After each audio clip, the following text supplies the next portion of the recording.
Xenoblade 3 has been out for a month now, and just like with 2 4.5 years ago, people are sort of confused as to exactly what happened in the ending of the game, but unlike that time, I now have a YouTube channel dedicated to analyzing and discussing the series, so let's clarify things to the best of my current knowledge right here, right now. Hopefully enough people have actually finished the game already, so this video will actually get views, because I like being able to capitalize on new releases to make numbers get bigger. While I trust my viewers to not click on a video saying ending explained without having seen the ending of the game, I do still have to give you a spoiler warning because I will be discussing content from post-game side quests that will only show up if you're either in New Game Plus or reload your cleared save after defeating the final boss. So it's perfectly okay to go do that stuff first. Make sure to drop a subscription though so you can find the video easier, and then come back once you've seen all of that, because some of that content is important to clarifying everything I'm talking about here. With that out of the way, let us begin. The unique thing about Xenoblade 3 compared to the other games in the series is how subtle it is with a lot of its points. Several things are very understated or left entirely to subtext, and it's up to the player to piece it together, using additional information from potentially having played Xenoblade 1 and 2 beforehand. Don't feel bad if you didn't completely understand the ending your first time around, especially if Xeno isn't like your biggest favorite series of all time, or if you're just in general a more casual fan. I have seen some ludicrous takes and quote-unquote explanations regarding the ending that amount to nothing more than basic media literacy failure, and I think understanding at least some of the ending is a very good test to see if you have basic media literacy, but understanding what the game was going for on a plot and thematic level, even if you don't necessarily like it, only accounts for really one of three categories of things you need to understand in order to get the ending.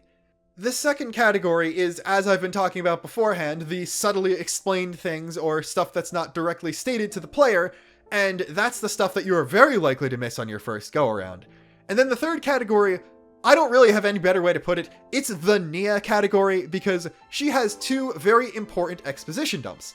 The first one comes at the end of Chapter 6 / beginning of Chapter 7, and in between that and the ending, when a lot of it becomes relevant, is the Origin Medal Hunt, and the Origin Dungeon itself, which have a few cutscenes associated with them, plus you also unlock a massive amount of side quests, which is probably going to sidetrack you, so you're going to forget about a lot of that exposition dump by the time you actually beat Zed.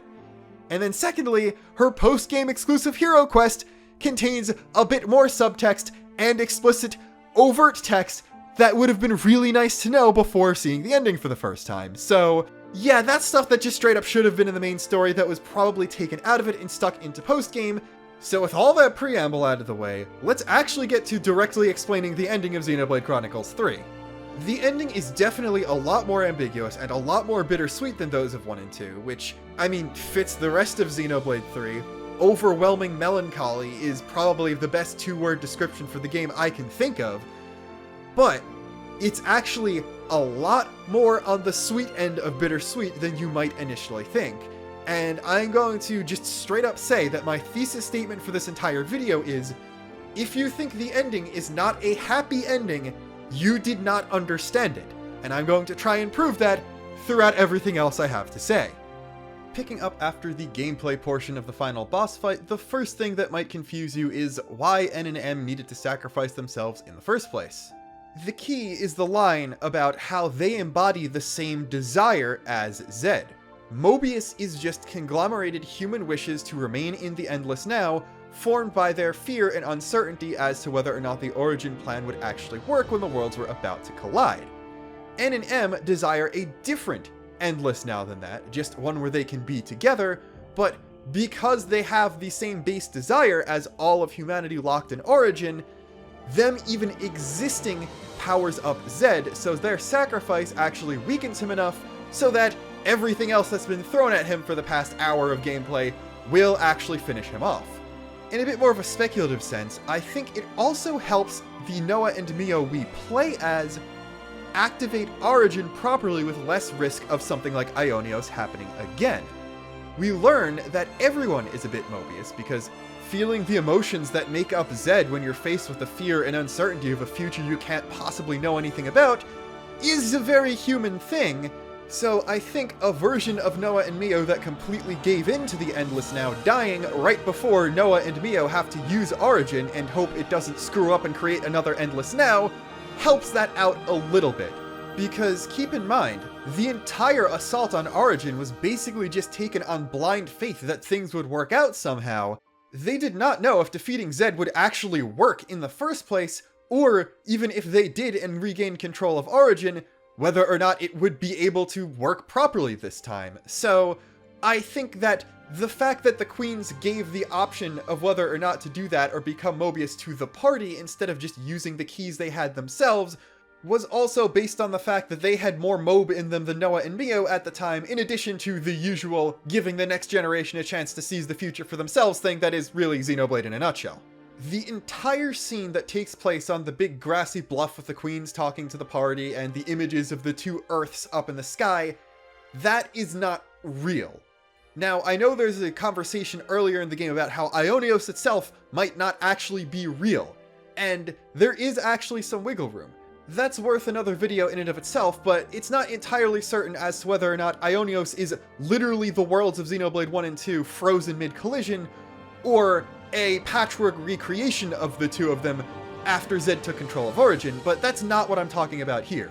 I mean, very similar to the Dreamscape Elysium or all of the space things Alvis shows Shulk, this is just a simulated environment that everyone was pulled into by the Queens to talk, and allow the party members to safely make their decision, because right after Noah says the choice is easy, it cuts back to the arena that Zed was fought on, with everything else exactly as it was before N and M sacrificed themselves, and then the core of Origin changes color from the Mobius-y pinky color to a better looking blue thing. So I think that even within the Endless Now that is Ionios, time didn't pass while that entire vision was happening. And yeah, Origin was designed to recreate worlds after they were destroyed. It's not a stretch to say that it also has the ability to do something like that, especially because some of its construction was probably heavily inspired by the Trinity processors, and, well, that's a thing Alvis, Pyra, Mithra, and Malos were all able to do. Most of the conversation itself isn't super important, but we will get back to Monica and Gondor's lines later.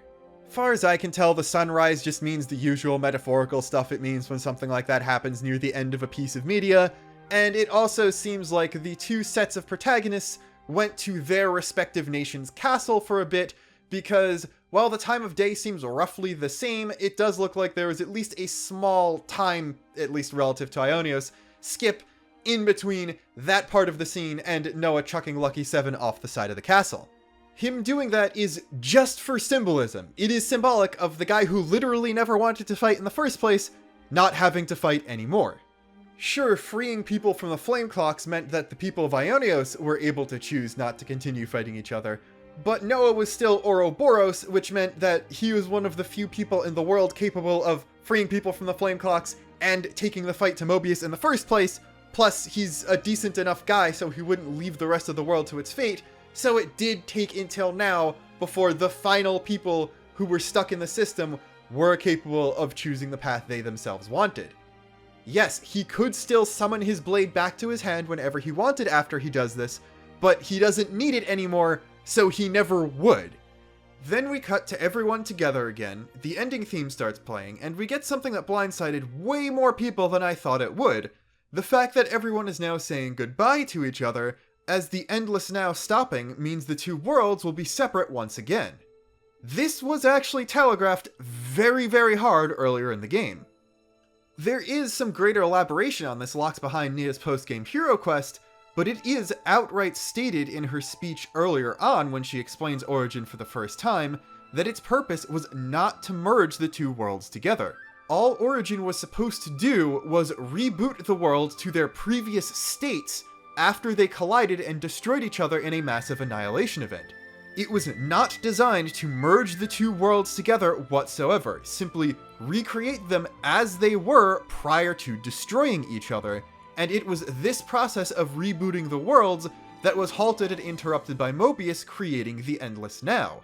So when Mobius was eliminated, Origin was restarted and the reboot process was allowed to carry out as intended which means the two worlds finished annihilating each other, but then as time began to tick again, Origin properly recreated them, and they basically continued existing as they were prior to the collision, with no loss of continuity.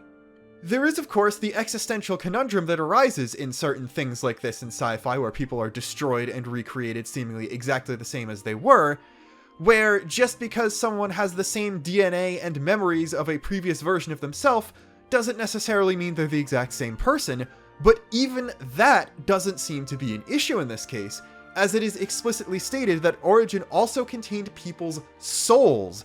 So at worst, this is someone's memory and soul being completely removed from their previous body and stored in Origin when the worlds destroyed each other, and then replaced into an exact replica of that same body. And this does not contradict soldiers coming out of their cradles without any previous memories, as Y very clearly states in the required Mio side story that most soldiers go through basic conditioning before they're awoken, which would scrub them of all memories, both of their previous lives on Ionios and of their original lives in one of the two split worlds. Taking this a step further, the final scene of Nia's hero quest, which while it is locked to the postgame does canonically take place before the final battle, shows that everyone is aware that the worlds will separate again and people will lose their memories of Ionios prior to going in and taking the fight to Zed. Which means the result we see was not an unintended side effect of reactivating Origin, it was a sacrifice at least the party and possibly everyone fighting against Mobius was intentionally trying to make. As while the quote-unquote good ending that does happen is far from the perfect resolution to this situation, the alternative is far worse.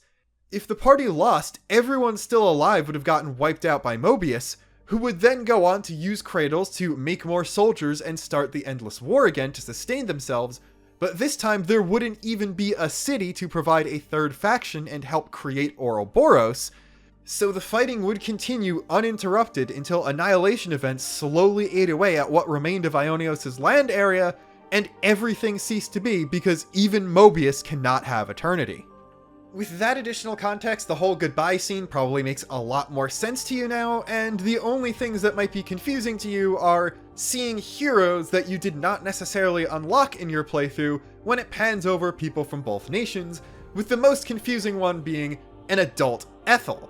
Basically, the ending is a pre-rendered cutscene, which means if they wanted to have variations of it to reflect the amount of side content you did, they would need to render every single different version of it, and have each version of it take up different file space, which would make the game massive, and be a ridiculous undertaking to do, because you can unlock any amount of optional heroes in any permutation you want, which means there are literally thousands of different combinations that they would need to render, which is extremely unfeasible to do on many levels, so they're just going to assume you did all the side content. If you are confused about Silvercoat showing back up, doing Kamaravi's quest involves the first-termer Ethel that was in a cradle taken to the city from Keva's castle by the Lost Numbers get released, and after doing all of that questline, you can also unlock a small event at Colony Omega, where Ethel will then use a cradle that was left over there to accelerate her aging back to a 10th termer so she can fight alongside the heroes again, which will unlock the ascension for her class and allow you to finally add her back into the party. So this is not a plot hole. This scene specifically assumes you did all of the side content, and if you have done all of the side content, there will be a 10th termer version of Ethel running around the world again.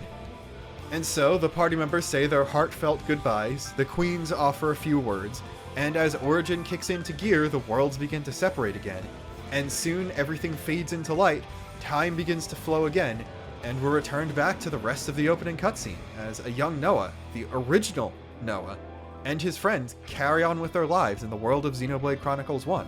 A world still steadily marching towards the future Shulk and his companions envisioned for it, none the wiser that there was another world so similar and yet so different from their own, only a step away. This seems like a cop-out it was all a dream ending, and I can forgive you for thinking that your first go-around, but that is definitely not the case, and I made a lot of omissions when describing some of that stuff before, so let's go in depth and show why there really isn't a lot to worry about when it comes to the worlds being separate. A phrase you might be tempted to throw around when it comes to what happened to Ionios at the end of the game is retconned out of existence because it ceases to exist, and the two separate worlds that existed prior to its creation come back. However, that is not the case. In no sense of the word was time reset or rewritten. It was simply paused by Mobius at the moment of Origin's activation and allowed to flow again after Mobius's defeat. It just so happened that the thing that happened next after the moment time was paused in for so long was the original worlds coming back into existence, because that's what Origin was supposed to do. Melia sums this point up quite nicely in the cutscene after you rescue her, where Taion begins to question basically everything, saying that because Ionios is a creation of Mobius, then that means the world and everyone living in it is false. And the response given by Melia, someone who came from the original world, someone who remembers things as they used to be, is very telling. Everything that exists is reality. Ionios was real. Everything that took place there did happen. Ionios was a real place that did exist and did have its own history and struggles. The events of Xenoblade 3 and Story of Ionios are things that took place in the past, just as the events of Xenoblade 1 and 2 were, the only difference being all of those events were condensed within one endless now, one moment of eternity. Moreover, just because Ionios wasn't supposed to exist, and just because it occupies a singular point on the timeline, doesn't mean that it doesn't matter. Everything that existed there was reality, and it all mattered. Every single life, both brought over from Origin or created anew in Ionios. Every victory, every triumph, every small joy that could be won with great sacrifice from such an oppressive world still mattered. Those centuries upon endless centuries of death and of rebirth, of heroism and heartbreak, of life and of loss, of sorrow and song, defined by a hope for the future that still persists in spite of everything, that all still happened between two ticks of the clock. Now that might be a bit melodramatic, but do keep in mind how many characters, including Nia, have lines at the end saying that they're sure the people from opposite worlds will meet again someday. And what we see in the post-credits scene, I think this separation is going to be a lot more short-term than you'd initially think. So yeah, about that ending scene. Noah's about to follow his friends off towards the castle to see the fireworks, when Mio's off-seeing tune begins to play, and he has this wistful smile that shows he seems to be recognizing some of this.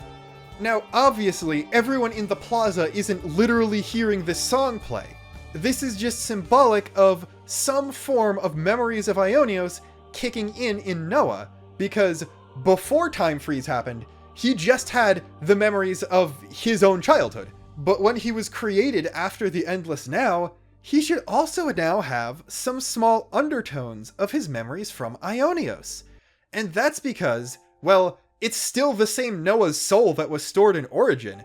The Noah we see in the opening cutscene was put in Origin, then he was reincarnated through Ionios a bunch of times, and then recreated out on the other side in the reborn Xenoblade 1 world. And then there are so many cases throughout the entirety of the game that show memory erasure through Origin isn't nearly as absolute as, say, a blade returning to its core crystal. People retain memories of their past lives, and you have all of them returned to you when you become Mobius, so those memories are also stored in Origin, and have some clear effect on people's souls. So, the Noah in the post-credit scene, who now contains some back data from Ionios, is capable of, at least in some subtle way, remembering the connection he had with Mio and recalling her song. And as a really, really neat touch, if you go to the scene of the parties trying to run and reunite, you can see that Noah has Miyabi's flute that Mio traded to him in his hand, and the melody that plays in the post-credit scene is on the flute that Noah traded to Mio. So he's not just remembering the general concept of off-seeing, he is very specifically remembering Mio and the connection he has to her. And then, if you look at the big zoom-out shot at the end of the post-credit scene, and look very closely at Noah and follow where he's walking, when the birds fly across the screen completely obscuring everything, Noah disappears, because in the couple seconds after that, he is no longer present where he once was. And once again, this is a pre-rendered cutscene, which means this wasn't a technical limitation of the Switch or anything. They intentionally made Noah's model no longer present after the birds fly by. So they made Noah vanish, but what could this possibly mean? Well, what thing is Noah capable of doing that causes his body to disappear? Interlinking with Mio. When you interlink, you and your partner's bodies both seem to disintegrate into ether, and then that combines to form the body of the Ouroboros. So, it's possible that since Tion's explanation for how to transform is you can take that form via a strong desire or emotion, that Noah, now that he has his memories of Ionios buried deep down there, recalls a little bit about Mio, and that makes him so emotional, it inadvertently triggers an interlink, uniting the pair of them for the first time outside of Ionios. Additionally, if you read a transcription of the ending theme Where We Belong's lyrics, there are some very interesting lines. Both this song and the insert song from the prison sequence, A Step Away, are sung by a woman, but context clues make it pretty evident that the narrator of both songs is Noah, or rather N for A Step Away, and the Noah we play as for Where We Belong. This means two things. First off, this means that Noah, at least indirectly, wrote a song, which means his dream of creating his own stuff as a musician did come to fruition. And second off, it means we can analyze the lyrics of Where We Belong from the perspective of a Noah near the end of the game. Most of the song is about how he thought he and Mio would be together forever, because that's just how it feels sometimes when you're in love, but then realizing that that's basically just what N wanted and would preserve the endless now, so it's better for everyone involved and the world for them to separate for a time, but he has strong belief that they'll be able to see each other again because he knows their feelings for each other will never fade, and that's pretty cut and dry. That goes along with what I've been saying the entire time. However, there are some other lines that don't really track with anything that directly happens in Xenoblade 3, so I think they're kind of important. The first one is near the end, and I think is just important to point out in terms of the tone of the ending and not anything theory-wise or explanation-wise, and that is, these happy days must carry on, so once again, let's go back to the start. And I think this is emblematic of how most of the party members are viewing the end of the game. Remember, all of the soldiers of Keves and Agnes were people that existed in the worlds of Xenoblade 1 and 2 before Mobius took control of Origin, which means, with Origin resetting, all of those people were brought back, whether or not a version of them was currently alive at the time. And then you might also think that everyone born in Ionios, that means the people from the city and the Napon, were retconned out of existence. But if you go back to Melia's explanation, she says, everything that exists is reality, present lives and future ones. Mobius aside, the wills of countless people persist inside of Origin. And when she refers to future lives, it shows the Ouroboros candidate squad, the baby from the sex ed scene, Gondor, Monica, Aggie, and Augie. So she refers to someone from one of the original worlds who has memories of all that and knows what will happen when Origin is rebooted, refers to the people from the city as lives from the future. She also basically directly states that even people born in Ionios were stored in Origin, which means their souls were recorded. They exist too. And since they're all descendants of people who existed in the previous worlds, who now exist again, all that needs to happen is overcoming the trivial barrier of interdimensional travel so the exact same couples can get together a second time, and the exact same people will be able to be born again eventually, with the only downside, of course, being the people from the city we meet in the game never actually getting to meet the reborn versions of the main party because they come from so many generations in the future. This, of course, raises a few issues with the relative ages of characters as they exist outside of Ionios, but I personally believe that Mobius explicitly chose people who were children when they were stored in Origin to create as soldiers for their endless war. They were all awoken as young people in the first place because younger people are livelier, which means their life force is more nourishing to Mobius. And then there's also the general idea that the younger a person is, the less memories they will have, which means if you're trying to use some sort of conditioning to erase their memories and make them an obedient soldier to your cause, it's a lot easier because there's less data to expunge.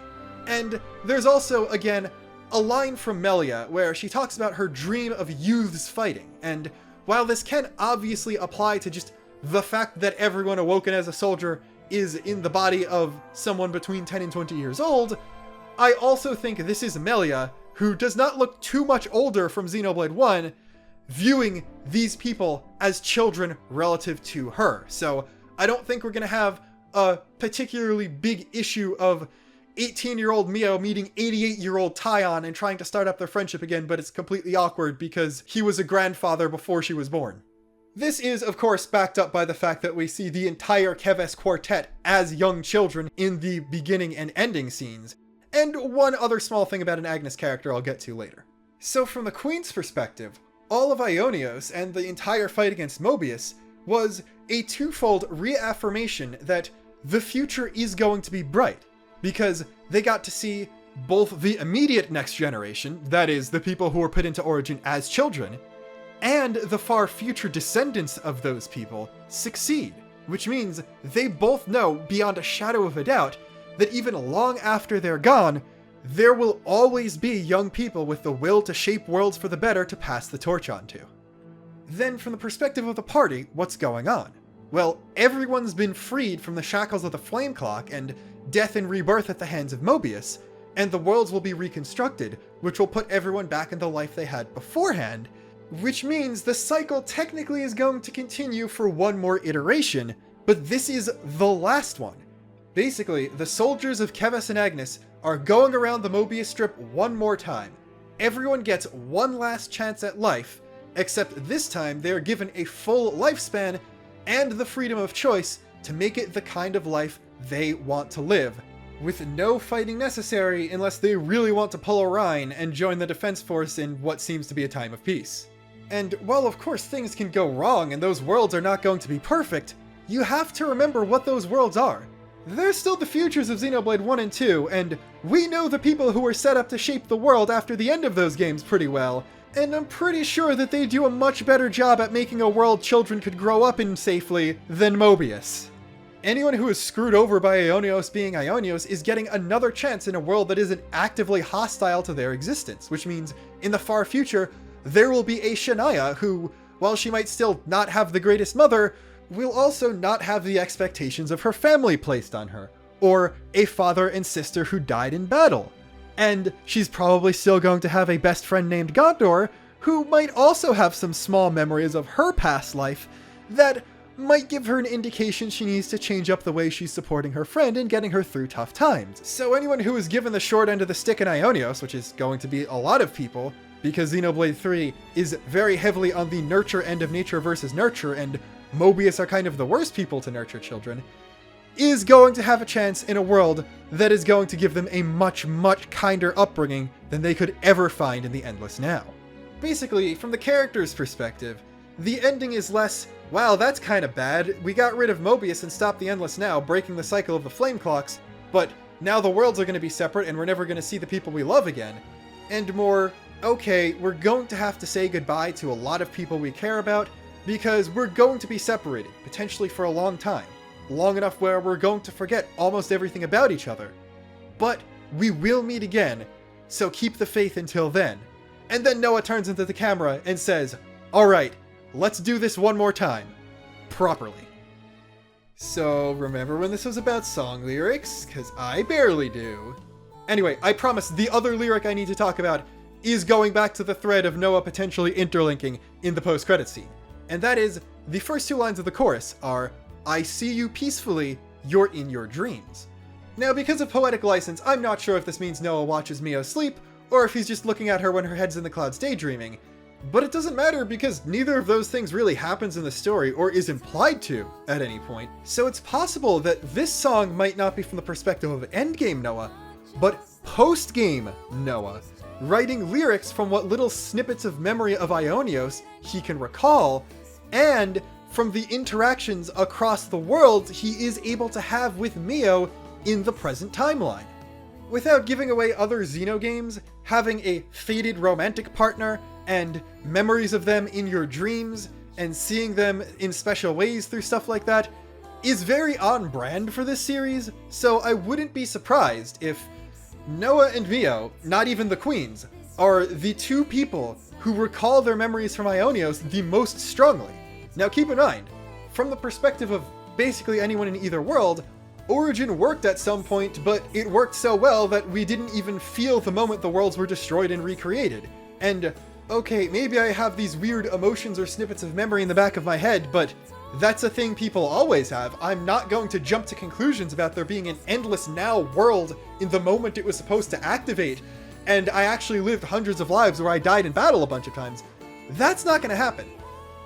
It's going to take some convincing that Ionios even existed in the first place, which means someone's going to need to dredge up enough memory to be able to confirm that it did exist. And because of their connection, Noah and Mio are almost certainly going to be the first people in either world to do that. Like, Melia and Nia, they're not going to remember as strongly as Noah and Mio are.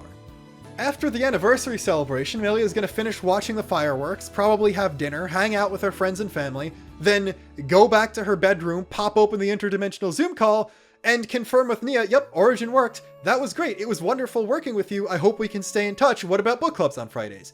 Even the queens probably aren't going to have any strong indication that Mobius happened at all, and might take some convincing, because let's be real, if Noah walked up to you and had this whole elaborate story about a world where he was the hero and had a cool girlfriend, you're probably not going to believe him.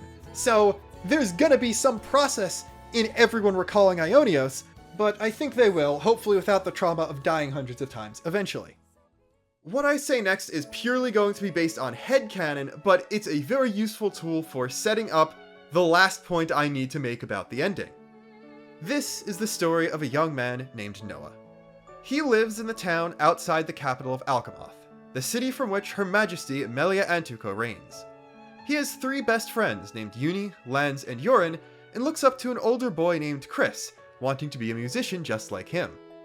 He'd always been a kind and thoughtful boy, but ever since the day of the Queen's anniversary celebration, the same day Origin was supposed to activate, he's been a little different, and perhaps a little more distant even to his closest friends. This is because he's been inexplicably feeling visions or beats of emotion that he can't quite understand, and has small snippets of memories of dreams of another world. One where people from his world had to fight against people from another to survive, and where he, no matter the life, would always meet a girl named Mio. After some time and some growing, he was eventually able to gain an audience with the Queen herself, and tell her about these visions, awakening deep-buried memories within her soul as well, and making her recall the promise her and her friend from the other world, Nia, made to see each other in person again someday. What are they supposed to do then, though? Clearly people from both worlds want to see each other again, and no one would be opposed to the idea of at the very least making a bridge between them, if not combining them outright. But how exactly does one go about achieving a feat like that? Origin itself was a rush job combining the intellects of both worlds and pushing them to their limit, and even that was only designed to recreate the two worlds, not bridge them or alter them in any major way. In a situation like this, who exactly are you supposed to call upon? Well, in this case, the answer lies in how much time has actually passed from the endings of Xenoblade 1 and 2 and the moment when the Endless Now occurred. Before I reveal that, there is one very important thing that I need to bring up, and that is the fact that it is probably possible for at least some time after the worlds were recreated for them to still communicate between each other. And that is because the communication method itself is light. It's not explained beyond that and doesn't really make physical sense, but the point remains that it is explicitly stated the way Melia and Nia were able to communicate with each other and coordinate the construction of the two halves of Origin was with light. It is also definitely worth mentioning that in both Noah's monologue right before the credits, the one that ends with "Walk On," and Mio's over her diary in the post-game save screen, they both mention their memories of each other fading into the morning light. And, well, if their memories are fading away into the communication method that their two worlds use to get in contact with each other, I think they're definitely going to be able to remember each other. Just a hunch. Either way, I can't really think of a reason why the communication line the two queens were using would be closed after Origin activated. It seems like the worlds were, in some metaphysical sense, getting physically closer to each other before they collided, and the closer they got, the better they could communicate. And in a sense, Origin recreating them basically allowed them to pass through each other and keep moving in opposite directions, so it is possible the communications would fade over time, but again, as long as they can remember their memories of Ionios while they're still able to contact each other, I think the process of the worlds coordinating on a new project, one to bridge them together instead of recreate them separately, is going to start. That's all well and good, but what does the duration of the time skip between the ends of 1 and 2 and 3 have to do with any of this? Well, for that, we need to go back to Neo-related stuff, starting with one of the scenes in her side quest. She and Mio have a one-on-one conversation in the statue room in the city that lays on a bunch of very heavy subtext suggesting that Mio is in fact Nia's daughter, as we were initially theorizing when the first trailer came out, but thought had been debunked by the way Ionios worked in the first place, which is honestly very, very funny. More importantly than that, perhaps, is the fact that Nia says she didn't expect she'd get to talk with her like this, and says that in a couple different ways, that I took to mean not only did she not expect she'd be able to talk one-on-one with Mio without the whole dynamic of being mother and daughter, or the fact that she wanted to talk to this specific Mio and not just M, but I also am interpreting that as the Mio she knows as her daughter, the one from outside of Ionios, is not as old as the one she's talking to right now, and as such, they wouldn't be able to have this adult conversation that they're having currently. This is obviously a very neat change of pace for Nia. She might not always be around to see her daughter grow up, and she gets a flash forward of what this is going to be like, and again knows that the future is going to be in good hands. And it also backs up, first off, the idea that it was only people who were young, like within the 10-year term span in the previous worlds that got pooped out into the flame clock system, and that in every iteration, Noah and Mio are relative in age. The 1-year age gap is probably still there, as was shown with N and M, but it does seem like, no matter what, Noah and Mio are always exactly 1 year apart, so there's not going to be any weirdness with them meeting and all of a sudden having a massive age gap. So that's all well and good. We've got a protagonist in this game that is the child of a protagonist of a previous game, which is something I think we were all expecting when we first heard that 3 was going to be a sequel. But what does this really mean for anything? Well, just because Nia is a flesh eater and might be able to live an indeterminate amount of time, doesn't mean Mio was born centuries after the end of Xenoblade Chronicles 2. When the queens are reminiscing in the ending, we get a few different fan service shots. We see that Melia has hung on to the Monado Rex from Future Connected as a keepsake, and that Poppy was actually the information gathering device in the Cloud Keep. The most important piece of all of this, though, is the funny picture of the Xenoblade 2 cast, where we can see that the child Nia specifically is holding has silver hair and cat ears. That is Mio. She is the daughter of Nia and presumably Rex based on her eye color and this picture, and based on everyone's ages, as in Morag and Zeke do not look significantly older, she can't possibly have been born any later than say 10 to 15 years after the end of the game. As for the Xenoblade 1 side, in the one piece of conversation we get to see the queens have prior to the worlds coming together, where they're discussing the completion of Origin, they say that there is 300 days left to go before they collide. And when they're discussing the time frame, there is zero conversation about relative timescales between their worlds. 300 days is 300 days for both of them. The timelines are flowing in sync at 1 second per second across the two worlds, which means however much time that's passed since the end of 2 is also the amount of time that has passed since the end of 1. And adding to that, according to several analyses of the Japanese version of the opening cutscene, the text is a bit more specific about the anniversary celebration being held for Queen Melia. And that is, the phrasing used is less for a birthday or a wedding anniversary, and more so the anniversary of her rule. So they're actually celebrating exactly how much time has passed since the end of Future Connected. I have seen claims say that it was the silver anniversary, or 25 years, but that was exactly one Reddit comment that did seem to claim that someone had data mined the background voice lines from either the opening or ending and someone had said that, So it is very possible that we do have an exact number, though I'm not going to claim that's true and wait and see if I can hear those voice lines for myself, but that much is not important, because in the ending, when Nia is looking at the picture, she says, "I will see you soon then," presumably referring to all of the people depicted in it besides Poppy herself. This is kind of important because in fiction, there are like 2 contexts where a character will say something like that. The first one is when they're about to die and move on to the same afterlife as the people they're talking to, or when they are literally going to see someone again soon. And that's kind of a big deal because, well, Nia's not going to die when Origin reactivates. At worst, she's going to forget Ionios, which means it has to be the second option. She is going to see everyone again. The picture was probably not taken like immediately before Origin happened, because in one of the flashbacks we see Toro with a different outfit and he has his one from Xenoblade 2 on here, and I'm almost certain that Mio has grown up to be a preteen, probably 1 year older than Noah, when Origin actually activates, so this is more of a midpoint between the ending of Xenoblade 2 and the start of 3, but that doesn't matter because let's just for argument's sake say Mio is 12 when Origin kicks in. 12 years after this, nobody depicted in this picture is going to have died of old age. And nobody significant from either this or the Xenoblade 1 world is likely to have, besides like Mikal and Cole. So that means, as long as they were put in Origin, and they were all put in Origin, they will also have been brought back. When the first rumors of Xenoblade 3 started coming out, we were told that it would take place in the combined future of both 1 and 2, and that so much time had passed that all but the longest-lived characters from previous games would have long since passed away. And it turns out the answer to whether or not those rumors were valid is wrong but also right. Truth is complicated.